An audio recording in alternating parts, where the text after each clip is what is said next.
D'accord. Sinon que je me nomme Bandé Alidou et je suis le président de l'association burkinabé pour l'assainissement et la sauvegarde de l'environnement qui regroupe en son sein les vidangeurs manuels. Je suis en même temps le secrétaire chargé de la vidange manuelle dans l'association panafricaine des acteurs de l'assainissement, APA. J'ai mon entreprise qui s'appelle Global Assainissement International, dont je suis le créateur. Voilà.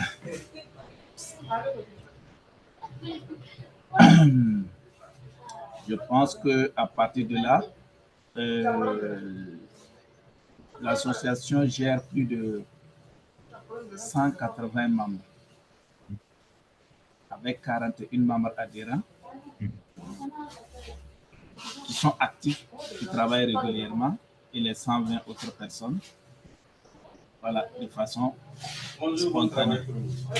Voilà, je pense qu'à partir de là, je peux rentrer directement à la présentation si vous êtes prêts. D'accord, allez-y. Donc, allez-y. Oui, merci de la présentation. Ok, projet de campagne de curage des latrines dans les ménages défavorisés à faible revenu vivant dans les zones non loties, dans les zones non viabilisées, zones non loties, dans les arrondissements numéro 4, 7 et 11 de la commune de Ouagadougou au Burkina Faso. Vous pouvez passer. Bien, j'ouvre pour moi. Monsieur Massou? Oui, je suis en train de... Ok.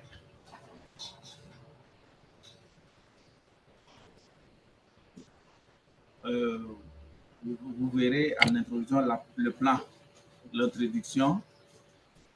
Qu'est-ce que c'est que la vidange manuelle? Pourquoi la vidange manuelle existe-t-elle au Burkina Faso? Situation de la vidange manuelle. Présentation du projet. Les perspectives de la vidange manuelle au Burkina et la conclusion.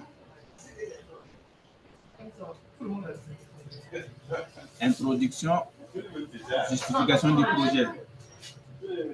L'assainissement est un problème complexe dans les villes burkinabées, surtout suite à la multiplication anarchique des zones d'habitation spontanée. L'assainissement collectif n'étant pas bien développé, les ménages font recours à des systèmes d'assainissement non collectif, principalement des latrines et des fosses septiques. Ces ouvrages nécessitent d'être périodiquement vidangés afin d'être continuellement utilisés par les ménages. Ceci implique donc l'intervention des opérateurs de la vidange qui sont souvent de deux catégories, vidangeurs mécaniques et vidangeurs manuels.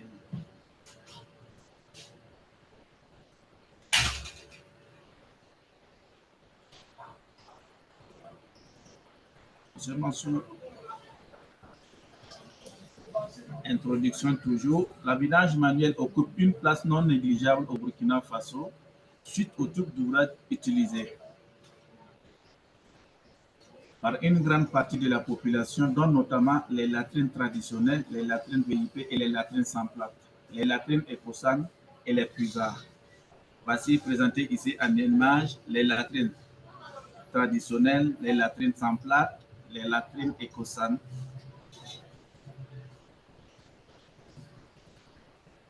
Un souci majeur, les ménages à faible revenu n'arrivent pas à vidanger leurs latrines et leurs puisards par manque de moyens. Il faut urgemment leur venir en aide. Vous voyez les images, les asticots dessus, les asticots. Ok. Les asticots et les latrines hermétiquement remplies, les eaux usées qui coulent derrière les murs. Vous pouvez aller continuer. Qu'est-ce que c'est que la vidange manuelle? La vidange manuelle La vidange manuelle est une technique de vidange qui consiste à vider manuellement là où les fosses d'une latrine dont le but est de la réutiliser. Les bouts concernés par ce type de vidange sont solides ou semi-liquides ou semi-solides. Ce type de boue est difficilement vidangeable par aspiration, comme le font les camions vidangeurs. Seule une intervention durable de l'homme peut permettre de vidanger ces latrines.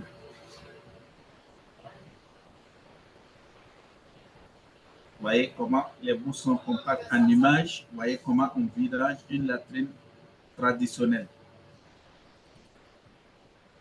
Vidange manuel au Burkina Faso. On continue. Pourquoi la vidange manuelle existe-t-il au Burkina Faso?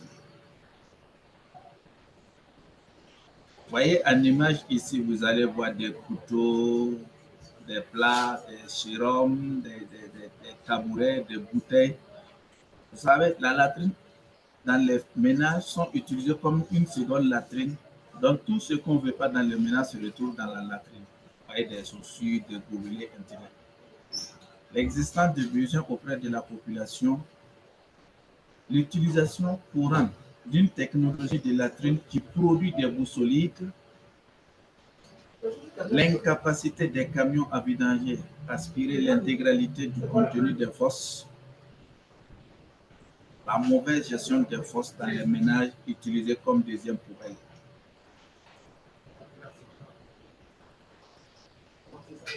Pourquoi la vidange manuelle existe-t-il? Deuxième phase. L'existence des quartiers et zones d'habitation spontanée communément appelés non-lotis, inaccessibles aux camions vidangeurs. La diversité des offres de vidangeurs manuels,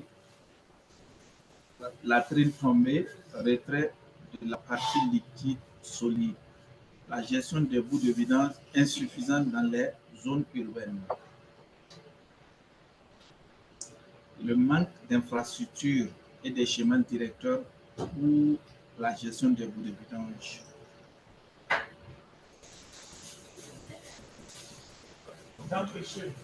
Vous verrez en image que les boues vidangées manuellement sont souvent très solides. Vous voyez les images, comment les boues représentées en photo ici.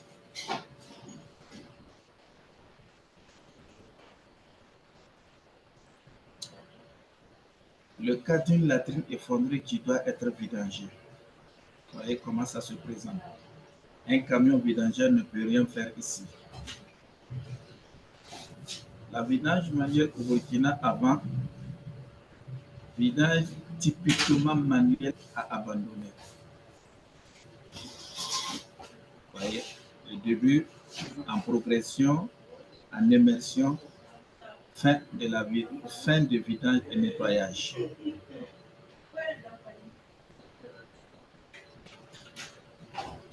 La situation actuelle de la vidange manuelle au Burkina Faso. Allez, comment les vidangeurs manuels s'habillent maintenant, bien équipés. Moyen de transport des bouts de vidange hors de ménage, bien équipés, vaccinés, protection, port des GPI.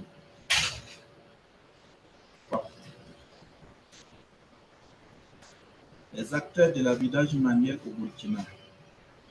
Cette activité est réalisée par les hommes du ménage ou un jeune garçon ou le chef de ménage. Les opérateurs privés œuvrant hors de l'association, les opérateurs privés regroupés en association à base.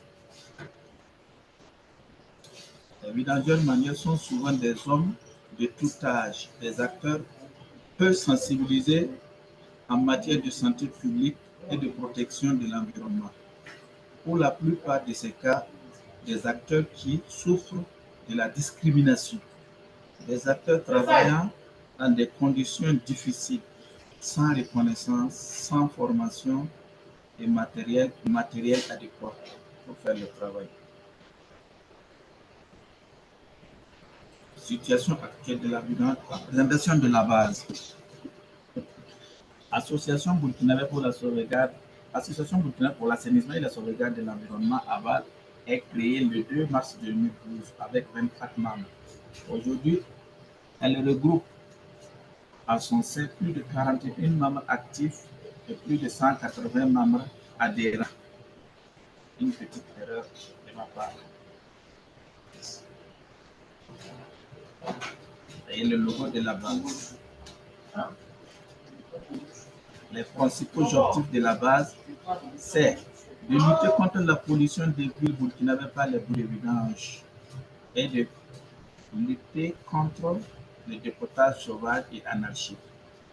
Plaider pour une meilleure prise en compte des vidangeurs manuels dans les chaînes de valeur de l'assainissement au Burkina Faso, promouvoir la vidange semi-mécanique et sensibiliser les vidangeurs manuels au port des écueils de protection individuelle.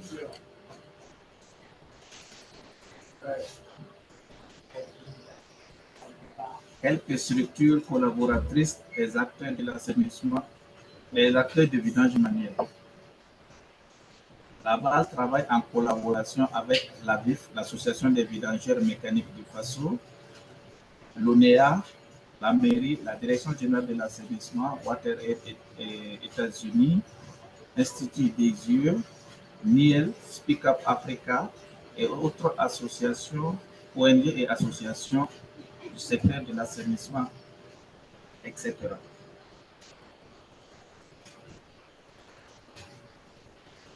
Présentation du projet. Campagne de curage des latrines dans les ménages à faible.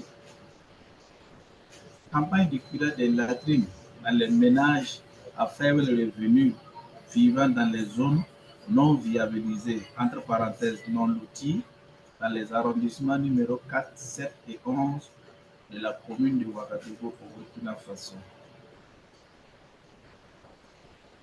Objectif global. Promouvoir l'accès aux services d'assainissement dans la commune de Ouagadougou. Objectif spécifique. Rendre accessibles les services de vidange des latrines de 300 ménages défavorisés vivant dans les zones non loties des arrondissements 4, 7 et 11 de la commune de Ouagadougou. Contribuer à la célébration de la journée mondiale des toilettes dans la commune de Ouagadougou. Les bénéficiaires sont 300 ménages répartis respectivement dans les zones non loties, communément appelées zones non loties, dans les arrondissements numéro 4, 7 et 11 de la ville de Ouagadougou.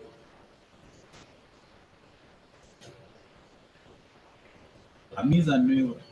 D'abord, l'association compte communiquer,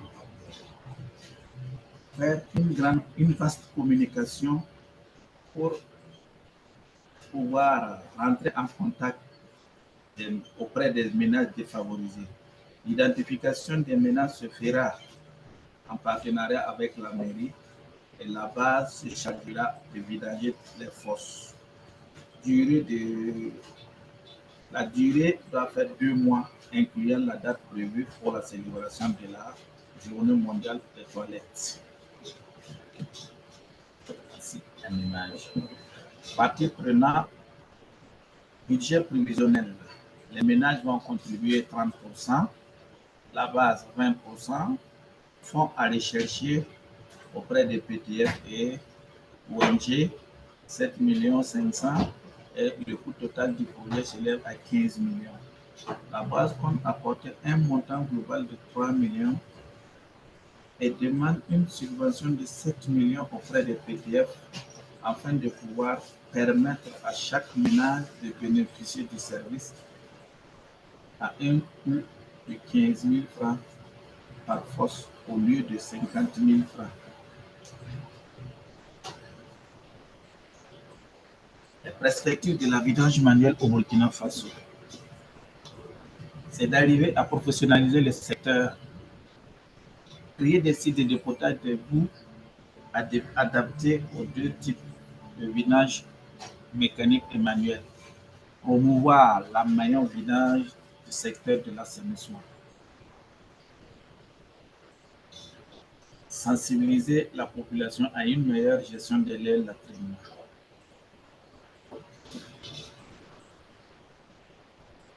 En conclusion, il y a une partie qui n'est pas ressortie de ce morceau. Ok.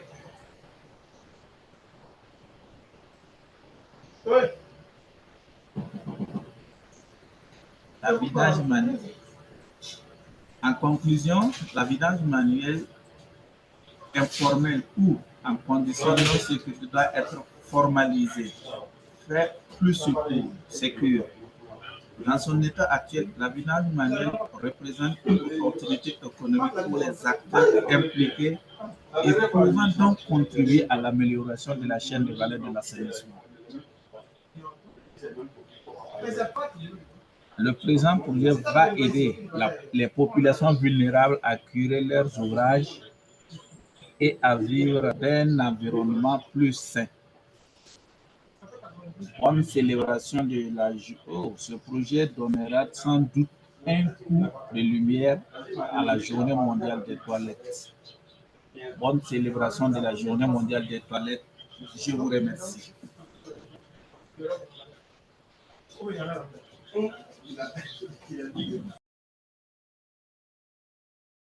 Merci beaucoup. Merci, Aliou. On aura vu de manière vraiment très claire un peu les problématiques que vous êtes en train de prendre en charge au niveau de Burkina.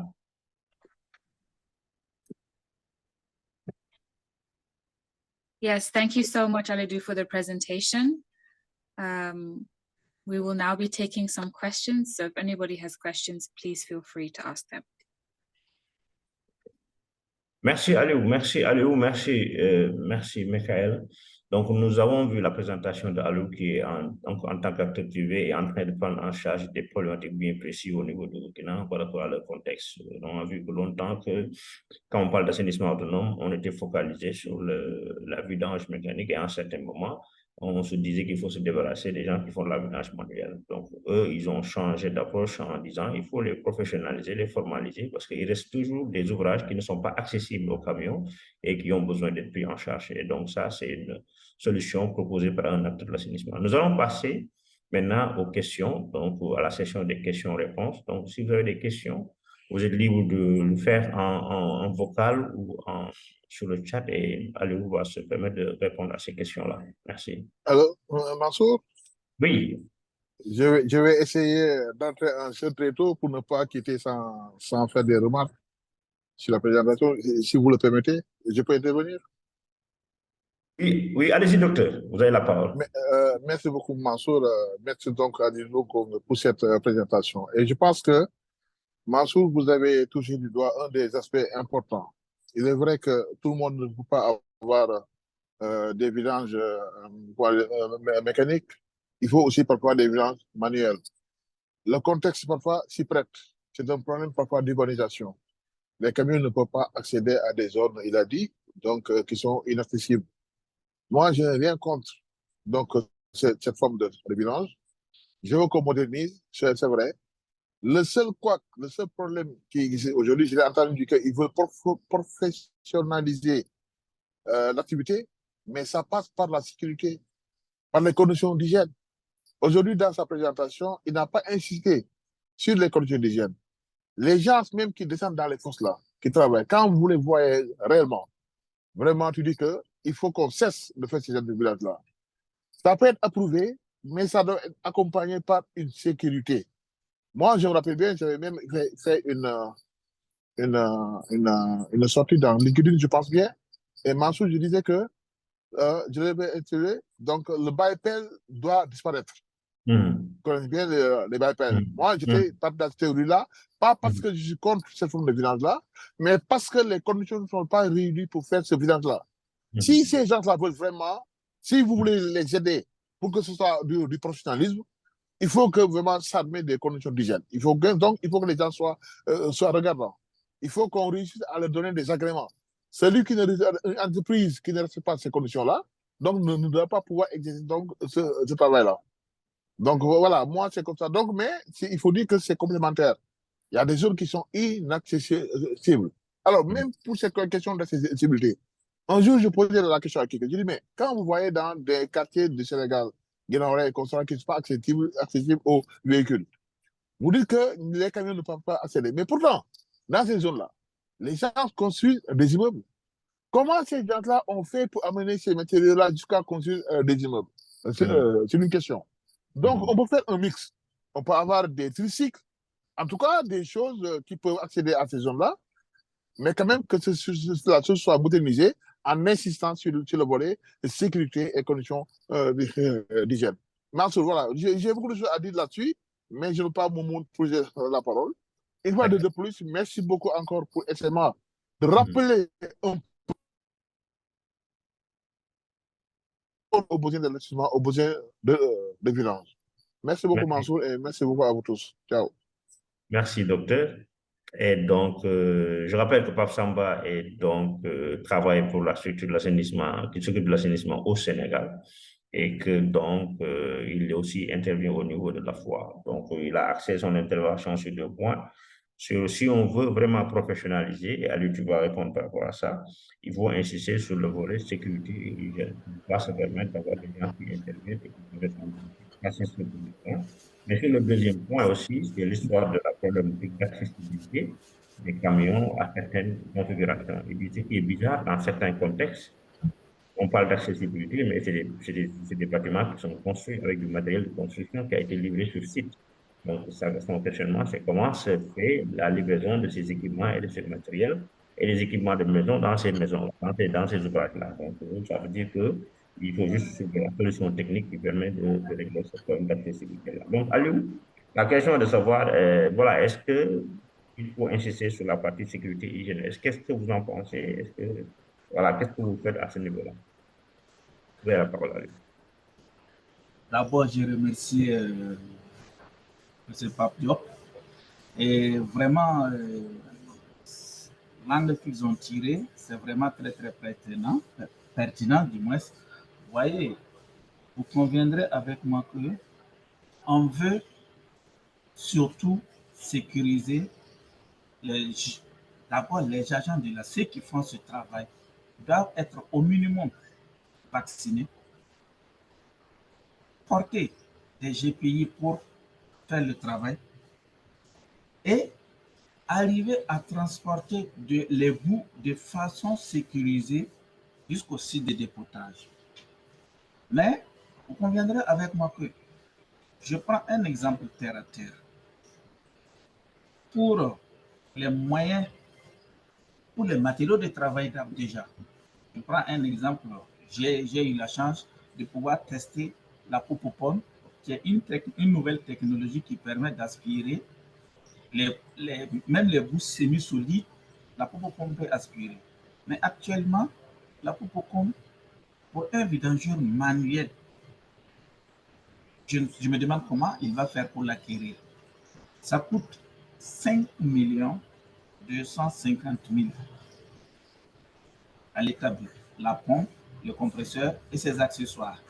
Pas de tricycle, pas de polytank ni de cuve d'abord. C'est la pompe à elle seule qui coûte 5 millions. Le tricycle va aller à 3 500 000. Donc, si tu veux bien voir, si tu n'as pas 10 millions pour faire ce travail, tu ne peux pas. Maintenant, si tu te débrouilles pour avoir le tricycle, en tout cas, nous faisons une vaste campagne de sensibilisation pour que les vidangeurs manuels se vaccinent d'abord et porter des GPI pour faire d'abord leur travail. Ne plus dépoter dans les ménages parce que c'est un risque qu'ils font courir à la population, les risques de santé. Les vidangeurs, même sans formation, ne savent pas qu'eux-mêmes, ils courent des risques de maladie parce qu'ils ne savent pas quels sont les risques liés à la manipulation des bouts de façon sans protection. Donc, tous ces aspects est à prendre en compte. Mais comme là, il s'agit d'une présentation sur quelque chose de spontané, c'est pour cela que je n'ai pas insisté là-dessus, parce que nous allons y revenir. Actuellement, nous sommes en train de, moi particulièrement, je suis en train de mettre un prototype. Je suis en train de créer un prototype qui, dans les jours ou mois à venir, les vidangeurs manuels vont l'utiliser de façon saine et hygiénique. Ils ne se plongeront plus dans les fosses. Ils s'arrêteront à côté et les fosses seront sécurisées. L'idéal même, c'est de ne plus rentrer dans les fosses. Si on arrive à avoir des technologies, arriver à organiser un atelier ou une rencontre quelconque pouvant parler de la technologie pouvant vidanger ces bouts, moi je pense que ce serait une bonne chose. Et je compte sur vous pour après voir comment essayer d'organiser une telle activité pour regrouper les chercheurs, les techniciens, à pouvoir mettre des technologies pouvant vidanger des bouts solides et semi-solides sans encore rentrer dans la fosse. Merci Aliou. On aura noté un peu la prise en compte de ces contraintes sécuritaires et hygiéniques dans vos opérations.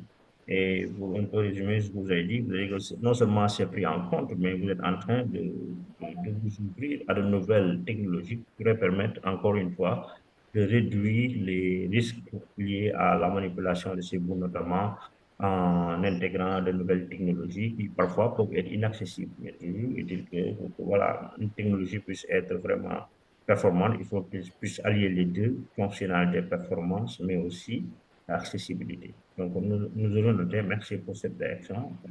Et je peux ajouter, M. Massoud, pour ajouter quelque chose. Oui, allez-y. Je pense qu'actuellement, vous n'allez pas voir dans un pays quelconque où on a fait des sites de transfert, peut-être les pays anglophones, je ne sais pas, parce que je n'ai jamais été, je n'ai jamais vu, mais en Afrique de l'Ouest, je n'ai jamais vu une ville où on a pensé même des sites de transfert pour les vidangeurs manuels, tout en sachant bien qu'ils ne peuvent pas aller loin avec les robots. Mais ils n'ont jamais pensé à mettre des sites de transfert, même les sites existants construits pour les vidangeurs mécaniques, ils n'ont pas pensé à mettre des lits pour recevoir ces bouts vidangés manuellement, qui sont solides et qui ne peuvent pas être refoulés comme ce qu'envoient les camions vidangeurs. En tout cas, oui.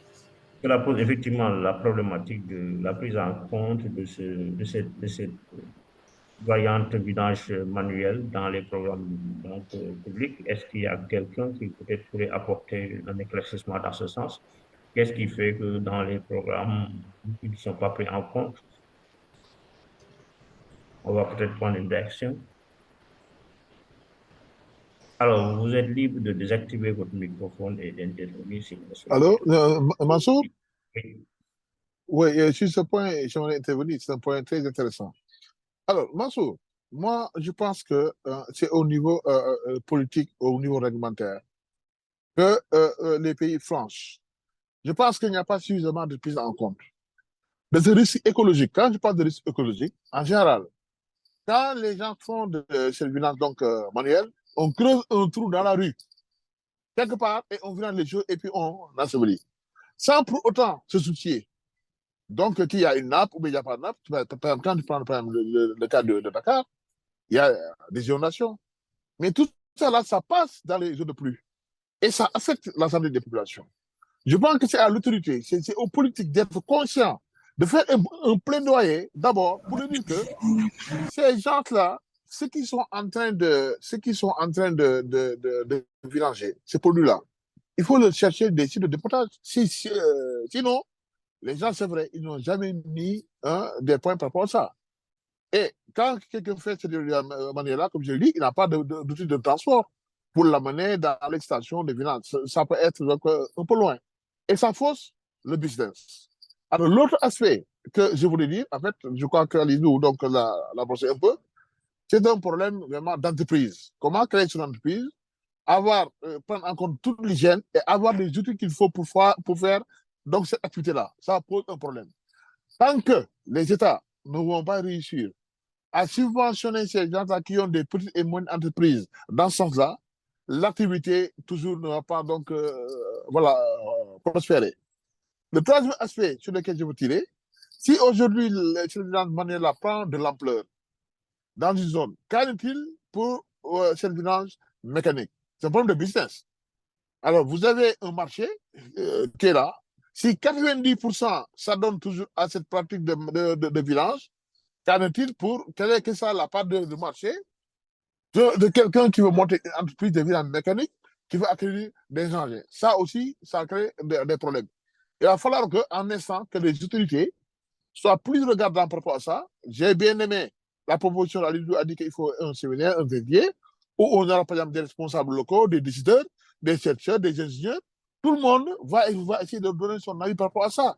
Et surtout, de déboucher sur un accompagnement. Si on n'accompagne pas l'activité, vraiment, moi, je doute qu'un jour que ça puisse prospérer réellement. Merci beaucoup, Mansour. Merci, docteur. On aura noté qu'il faut impérativement un accompagnement des services publics pour prendre la prise en charge de ces problématiques-là. On va peut-être prendre l'intervention de Fodé Traoré avant de prendre Ibrahim Kimba. Donc, Fodé Traoré, vous avez la parole. Merci, docteur. OK. Bonjour, M. Fall. Je remercie le présentateur. C'était une présentation vraiment très intéressante. Nous recommandons vraiment des échanges, surtout aussi en français. Aujourd'hui, vraiment, on n'a pas eu du mal à bien comprendre, nous, les pays francophones. Moi, j'aimerais intervenir par rapport à un point, comme il a si bien dit, pratiquement dans toutes nos capitales, les latrines utilisées, on voit que les boues sont très sèches.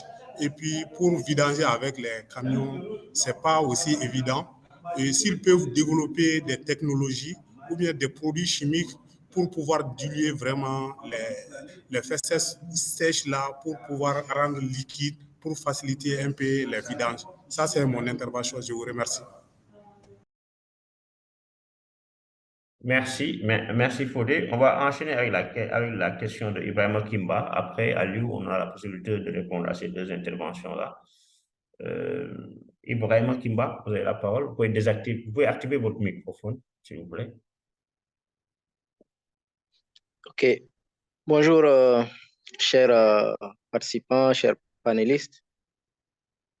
Monsieur Mansour Fall, bonjour, Papa Samba Diop. Je salue au passage Monsieur Halidou Pandé. Donc, moi, mon intervention ou bien ma question va se focaliser sur l'intervention de Halidou Pandé. Et je crois bien qu'il vient de lancer un défi à nos chercheurs et techniciens pour leur dire une question toute simple. Hein. C'est-à-dire, ailleurs, en Europe, en Asie, ils ont sûrement trouvé une technologie à travers la poupou-pompe qui parvient vraiment à les satisfaire en ce qui concerne l'évacuation des boues au niveau des fosses. Il est en train de nous expliquer que cette poupou-pompe n'est pas adaptée à nos contextes. Quitte maintenant à nos chercheurs et techniciens de voir comment réadapter cette technologie ou bien comment proposer une technologie qui leur permet d'éviter de rentrer dans la fosse tout en étant efficace dans le travail que le prestataire demande. Je crois bien que c'est très pertinent ce qu'il vient de soulever. Parce que non seulement cette technologie n'est pas à la portée du vidageur manuel, je vais dire ordinaire, parce que s'il faut débourser 5 à 10 millions, c'est tout un problème. Mais la praticabilité même de cette technologie sur le terrain pose problème. Qu'est-ce que nous, au niveau de l'Afrique, nos chercheurs ou bien nos techniciens peuvent faire pour vraiment améliorer cette technologie pour permettre aux clients d'être satisfaits et pour faciliter aussi la tâche aux vidangeurs manuels. Donc, c'est là où je voudrais vraiment en venir. Merci. Merci Ibrahim. Donc, nous allons peut-être étayer un peu les deux questions et puis laisser la parole à Ali Condé. La première question, c'est concernant la spécificité de ces boues qui sont vidangées dans ces différentes toilettes et latrines, eu égard à l'équipement. Disons, donc, Fodé Traoré fait le point qu'en fait, il s'agit de solide et qui est un peu difficile à enlever. Et que donc, il y a ce défi de mettre en place une technologie qui pourrait donc gérer ces caractéristiques-là. Et Ibrahim a rebondi sur la question en disant que justement, c'est une interpellation de ce secteur privé par rapport à la communauté scientifique. Il faut qu'ils arrivent à identifier la problématique et aider à trouver des solutions qui soient adaptées. Parce qu'une solution qui est importée n'est pas forcément adaptée sur le plan de la performance, mais aussi sur le plan de l'accessibilité, parce qu'un équipement, effectivement, qui coûte plus de 5 millions n'est pas forcément accessible pour ce vidange manuel. Donc, on va passer la parole à Aliou, il va un peu se prononcer par rapport à ça. Et il s'agit d'états de fait et des remarques. Alors, qu'est-ce que vous en pensez? Je pense que tous mes prédécesseurs qui ont eu à parler, ils ont direct tapé sur lui. Et vous voyez, actuellement, j'ai eu à utiliser la pompe. Et si tu veux travailler avec la pompe, il te faut mobiliser au minimum 4 personnes. Une personne qui va attraper le tuyau qui va rester dans la fosse, une personne qui va pomper, une personne qui va surveiller le tuyau de refoulement et une personne qui va s'arrêter sur le tricycle et puis attraper le tuyau de refoulement. Donc, si tu prends une fosse de 15 000, tu ne peux pas t'en sortir. Et si on dit vidage mécanique, automatiquement, les gens voient ça, le prix à la baisse. Parce que le camion vidangeur, il va venir vidanger à 20 000, à 15 000, à 17 500, voire plus. Ça dépendra des compartiments ou du volume de la fosse. Donc, si tu prends une fosse de 20 000 ou 15 000 avec 4 personnes, comment tu vas t'en sortir? L'idée, c'est que de la manière dont nous fonctionnons, nous regroupons les vidanges. Nous demandons à ça, si un ménage appelle, nous demandons, vous êtes dans quelle localité? Nous sommes à tant. Ok, essayez de voir vos voisins, les rassembler, 10-15 personnes, et on part maintenant faire le travail. Là, nous ne perdons pas. Sinon, si c'est pour aller faire une seule ménage, nous perdons. Donc, nous préférons ne pas aller avec une seule équipe pour une seule vidange. Secondo, vous conviendrez avec moi que si on parle de technologie, la pompe aussi, elle aspire bien, mais il y a le contexte que si vous avez remarqué, je vous ai présenté des tabourets, des bords, tout qui se trouve dans la fosse. La pompe ne peut pas prendre ça. Donc derrière, il faut une sensibilisation auprès de ces ménages à ne plus jeter ces trucs dans les latrines. Même les camions vidangeurs ne pourront pas aspirer ça si toutefois ces objets-là deviennent nombreux dans une fosse. Et vous conviendrez avec moi, si vous êtes 4 femmes dans votre ménage, par mois, vous n'avez pas moins de 50 sachets dans votre latrine. Par mois, vous n'avez pas moins de 40 à 50 sachets dans votre latrine. À vous de multiplier par 1, voir le nombre de sachets que vous allez, si ce n'est pas quelqu'un qui va venir curer de façon manuellement, c'est très difficile. Et voilà ce que j'avais à ajouter un peu, si la question n'est pas bien répondue au tout, mais voilà. Merci Aliou. On aura noté qu'en fait, les latrines ne servent pas juste pour recevoir les matières fécales et les eaux usées qui viennent de la maison. Mais on aura noté que dans certains contrées, c'est aussi utilisé comme second dépotoir ou bac à ordures. Donc, en plus de la matière fécale, on se trouve avec des ordures ménagères dans ces latrines-là. Et donc, cela pose une autre problématique dans la manière d'aborder des solutions. Donc, nous allons donner la parole à Peniwa Koulibaly, peut-être qu'il va se prononcer pour voir un peu par rapport à cette configuration, à cette caractérisation de ces déchets-là. On va qualifier ça de déchets liquides et solides, y compris ordures ménagers. Et quelle est la bonne approche pour pouvoir trouver la bonne solution technologique et la bonne prise en charge? Koulibaly, vous avez la parole, vous pouvez activer votre microphone, s'il vous plaît.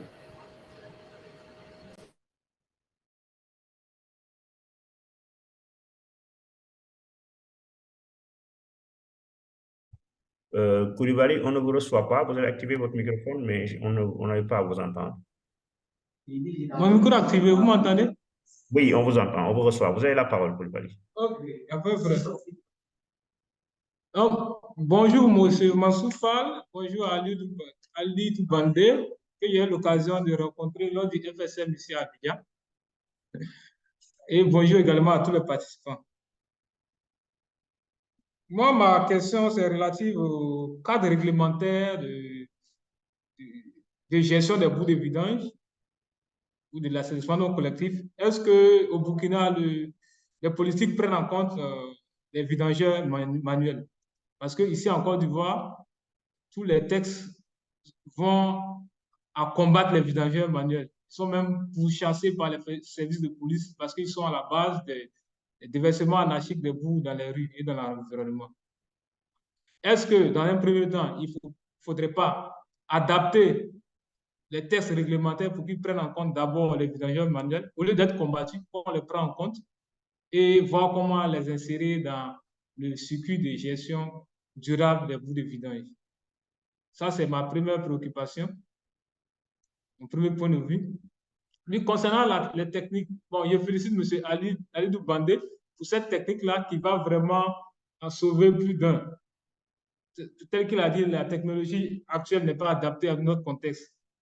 Dans nos puits, dans nos fosses villageoises, là, c'est un fourre-tout. Il y a tout dedans. Il y a des déchets solides, il y a des mèches, il y a tout est mélangé. Et c'est difficile pour un camion, même un hydrocureur, de vraiment vidanger, comment on appelle, tout le contenu de ces latrines. Donc vraiment, nous attendons à point nommer sa technologie et on espère que vraiment ça va résoudre beaucoup de problèmes. Voici ainsi mes différentes remarques. Je vous remercie. Merci Koulibaly. Donc Koulibaly a un peu relevé la problématique du cadre réglementaire. Effectivement, dans certains contrées, vraiment, il y a une lutte farouche contre ces vidangeurs manuels dû au fait que, en fait, il n'y a pas de dispositif pour les permettre de décharger les déchets qu'ils sont en train de collecter. Et donc, dans ces contrées, les gouvernants pensent qu'ils font partie du désordre et qu'ils amplifient le désordre et que donc, de ce fait, il faut carrément lui mettre un programme pour les enlever. Alors, qu'est-ce qui se passe au niveau de Burkina pour permettre à donc, votre association Aliou de pouvoir exister et d'avoir des programmes? Est-ce que l'État ne vous interdit pas de faire vos activités ou bien vous avez pu négocier ou bien c'est prévu dans les textes de Burkina de vous permettre de faire votre activité? D'accord. Je pense qu'au Burkina Faso, la vidange manuelle n'est pas homologuée. La vidange manuelle n'est pas homologuée. Seule la vidange mécanique qui est homologuée. Mais lors d'un atelier, j'ai eu à poser la question. Je ne peux pas comprendre. Vous faites la promotion des ouvrages vidangeables mécaniquement et vous n'homologuez pas la vidange manuelle. Je prends un exemple. À Ouagadougou, l'ONEA réhabilite les latrines traditionnelles en latrines VIP. Et qui dit une latrine VIP bien entretenue est égale à la vidange manuelle. Les ONG construisent des latrines VIP, des latrines sans plaque et des latrines écosan dans les communes périphériques et même souvent à Ouagadougou. Pourquoi ne pas homologuer cette activité pour les permettre de faire correctement leur travail? Vous pouvez mettre des garde-fous. Toute personne voulant intervenir dans ça, il faut avoir un cahier de charge propre à la personne. Il faut bien équiper, être vacciné, avoir un moyen roulant pour transporter les boues. Et maintenant, ayez le courage de dire créer des sites de transfert pour ces personnes qui vont amener ces boues des ménages à cet endroit indiqué pour dépoter les boues. Et à partir de là, vous allez avancer. Secondo, je remercie actuellement le ministre de l'eau et de l'assainissement qui a voté un décret pour la mise en place d'un site de dépotage dans chaque commune. Même si ce n'est pas encore commencé, en tout cas, ce décret vient à point, en tout cas soulager déjà ce que nous on craignait depuis, parce qu'on a beau lutter, jusque-là, on n'a pas de site de dépotage, on n'a pas de site de transfert, on essaie de faire avec ce qu'on peut, dans la nature. Mais le décret vient en tout cas nous soulager et on verra les jours à venir les conduites à tenir pour la mise en place de ces sites pour nous. Voilà. Merci Aliou. Donc cela pose un peu le problème de l'opportunité d'apporter un peu le soutien étatique à ces structures qui font de la vidange manuelle. Et il faut aussi prendre le fait que, en fait, c'est des programmes assez contextuels. Dans chaque contexte a ses propres contraintes. Mais une chose est claire, il y a un besoin qui doit être pris en charge qui n'est pas encore pris en charge convenablement. Et donc, cela pose le problème de l'accompagnement, du cadre réglementaire, mais aussi du modèle économique, comme disait le Dr Samba Diop. C'est bon de mettre en place des programmes d'accompagnement, mais quelle va être la place de ces structures-là par rapport aux vidanges qui sont en train de promouvoir, les vidanges avec les camions. Mais on aura vu que les caractérisations de ces déchets-là diffèrent un peu des déchets qu'on retrouve dans les forêts. Et ce qui fait que la prise en charge devra certainement être différente. En tout cas, on voit qu'il y a de nombreuses problématiques qui ont besoin d'être prises en charge par la communauté. Et c'est le rôle de FSMB, on peut ici, de permettre à ceux qui interviennent, sans aller dans un jargon académique, technico-académique, mais aller dans un jargon très simple, permettre à ces acteurs-là de mettre sur la table leurs problématiques et maintenant d'interpeller la communauté scientifique justement. FSMI est là pour ça, mettre en exergue ces problématiques et laisser un peu la communauté scientifique identifier ces problématiques-là et aider à résoudre en mettant un peu les technologies appropriées qu'il faut, en accompagnant sur la communication de sorte que, voilà, ils puissent faire le lien. Parce que d'autre part, il y a des gens qui sont là pour donner ou mettre sur la table des solutions technologiques, et d'autre côté, il y a des gens qui sont là pour utiliser ces technologies-là. Donc, le lien entre ces différents partenaires, c'est ce que nous essayons de faire à travers ces activités-là et ces programmes-là. Donc, s'il n'y a pas d'autres questions, on va essayer peut-être de donner la parole à Aliou. Oh, il y a une question, je vois. Je voulais ajouter quelque chose. Par Samba, oui, Par Samba voulait ajouter quelque chose. Après, on te donne la parole, Aliou. On laisse pas poser. Mansour, merci beaucoup encore. Je m'excuse de revenir encore par la parole, mais ce débat-là est très intéressant. Moi, je pense que il faut y aller d'une manière très raisonnée, très scientifique, cette approche-là. Parce que si on rate l'entrée pour amener les autorités à encadrer donc cette activité-là, ça peut, généralement, quand les autorités prennent des décisions, il est difficile de les modifier, de les enlever 5 ans après, 10 ans après. C'est pourquoi il faut faire un effort dans la réflexion pour le soumettre des choses. Et il faut faire très attention en disant que donc il va falloir que l'État encadre, l'État donc doit prévoir ça et ainsi de suite. En fait, c'est un couteau à double tranchant. Je veux dire que si l'État va donner un agrément à quelqu'un pour faire ce genre d'activité-là, il va de soi que l'État va demander toutes les garanties. Or, ces garanties-là, donc Alidou vient de souligner, ça va amener à avoir du matériel un peu sophistiqué, à réunir toutes les conditions de sécurité et le business sera trop cher. Alors moi, je pense que les entreprises qui veulent faire ça doivent aller présenter un business model intéressant, sexy, attractif. Je m'explique. Aujourd'hui, on ne connaît pas, on parle de cet appareil-là qui peut vidanger sans risque, qui coûte 5 millions, des choses comme ça. Mais on ne nous a jamais dit quelle est donc la performance. Combien de forces donc ils peuvent vidanger, on ne sait pas. Quelle est la capacité, quel est en général donc le volume de chaque force, qu'est-ce que les gens payent. Moi, je pense que il va falloir qu'ils soient très intelligents. Il parle de district, il parle de communes. Il y a l'autorité locale, la mairie. Comment négocier avec une mairie pour lui dire, écoutez, faites un investissement sur ce matériel-là. Le matériel vous appartient. Mais nous sommes des prestataires. Et chaque fois qu'il y a un client dans votre zone qui veut faire ce finance-là, il paye tant, nous, en tant que prestataires. Moi, je pense que présenter sous cet angle-là, un maire va dire à la commune, écoutez, j'ai mis à votre disposition du matériel pour 10 millions pour vous permettre de vidanger vos fosses. Vraiment, c'est une réflexion que je suis en train d'ouvrir pour dire qu'il ne manque pas de possibilités. Mais il va falloir essayer de convaincre avoir un bon business model. Il y a plusieurs schémas qu'on peut présenter. Peut-être que si FSMBA va organiser d'autres séminaires sur des sujets très pointus, je pense qu'on peut apporter des solutions, des voies de négociation. Merci beaucoup, Mansour. Merci, docteur. Et donc, c'est ça l'approche de FSM, c'est de mettre ensemble les différents profils parce qu'il s'agit de problématiques qui touchent la communauté.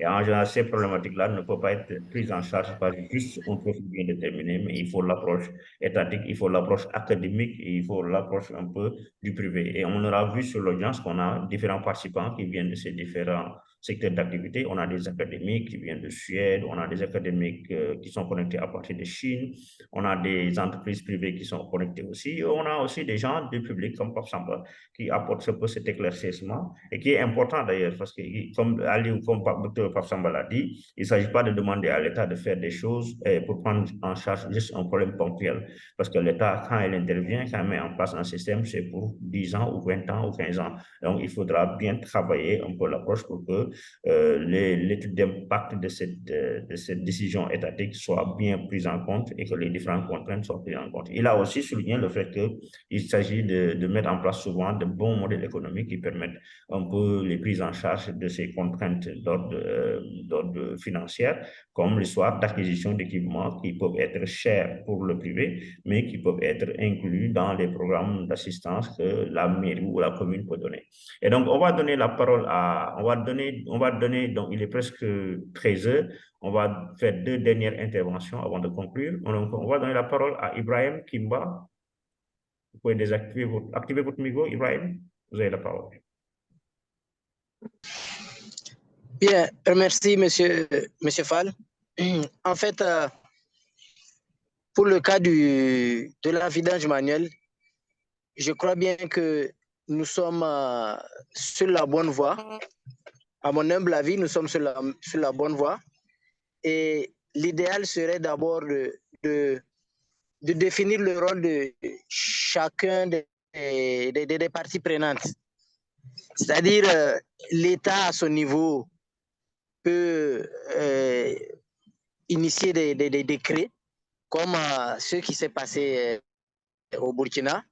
Moi, je me dis que c'est un exemple qui doit se dupliquer dans les autres pays. Parce qu'aujourd'hui, il y a beaucoup de pays qui ont même le financement pour construire des stations, mais qui sont confrontés à des problèmes d'espace. Et ce problème d'espace peut ne pas être résolu dans un court délai. Et ça peut aussi compromettre les financements. Je crois bien que ce que l'État du Burkina a fait, l'État par rapport à l'initiative Une ville, une station, c'est vraiment à féliciter. Hein, c'est vraiment à féliciter parce qu'il est dit dans le décret que dans chaque commune, dans chaque ville, ainsi de suite, il faut qu'il y ait des espaces dédiés à l'assainissement, plus particulièrement les stations. C'est ça le rôle que nous attendons au niveau de l'État. Maintenant, concernant les vidangeurs manuels, il faut vraiment initier des formations pratiques sur comment est-ce qu'ils doivent faire la vidange manuelle sécurisée, tout en tenant compte de l'aspect vaccination, l'aspect port des EPI, le respect de l'environnement, ainsi de suite. C'est pour cela que je suis en train de dire que réellement nous sommes sur la bonne voie. Il suffit simplement que ces modèles-là soient pensés de façon vraiment rationnelle et efficace et qu'on puisse, à travers les plaidoyers, les dupliquer dans les autres pays. Parce que l'avantage que nous avons, c'est que les pays ne sont pas au même niveau d'évolution. Et ça permet à un pays qui est, si vous voulez, en retard, lorsque ce pays-là décide de s'engager dans ce secteur, il va avoir un raccourci en ce sens que beaucoup d'obstacles auxquels les autres pays ont fait face, lui, il va les éviter à travers peut-être les meilleures solutions ou bien ce qu'ils ont pu faire de façon pragmatique et qui a fait évoluer le secteur. Donc, c'est le constat ou bien ma contribution que je voudrais faire à l'égard de cette thématique-là. Merci Ibrahim. On aura noté que, en fait, justement, ces plateformes vont aider à on peut partager les expériences, les vécus des pays et des contextes. Chaque contexte a ses propres contraintes. Et donc, l'idée, justement, c'est de lui donner ces plateformes pour permettre un peu d'identifier ce qu'on appelle les erreurs premières. Ibrahim, Aliou, on va peut-être prendre en charge la question de Hans Peter, qui pose la question à savoir la prise en charge de ces bouts-là que les vidangeurs sont en train de collecter. Comment ils font la prise en charge? Ou est-ce qu'ils font le dépotage? Est-ce que c'est l'association qui prend en charge ou pas? Vous avez la parole, Ali. Est-ce que c'est l'association qui prend en charge les zones de dépotage et comment se fait le dépotage de ces déchets-là qui sont collectés par des vidanges-monnaies? Cette question est posée par Hans Peterman. Oui, je vois. Je pense que la question est claire. Hein. Actuellement, je dirais depuis des années, les bouts vidangés manuellement sont déversés dans des carrières abandonnées, dans l'environnement, sans traitement. Et c'est ça qui nous met mal à l'aise. Parce que les ménages ont des latrines remplies. Nous sommes là, c'est pour vidanger. Et si on vidange, voilà le problème. Où aller dépoter. C'est un